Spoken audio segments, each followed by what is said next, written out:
కుల ఉదయాత్ముని గని అది పండిన తీయని పంటను కొడు సూర్య మండలము పట్టి తినాలని వీళ్ళూరే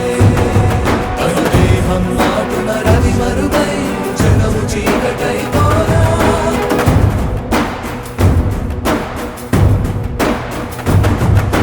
అది అమరేంద్రుడు గమనించి తన ఐరావతమది రోడించి ఆంజనేయుని సమీపించి తన వజ్రాయుధమును విసరగా అది పవన నందనుని హనువుని తాకా చిందిన రక్త బిందువే విద్యుద్వేగంతో ధరణి స్థలి వంగ కడలిలో చచ్చి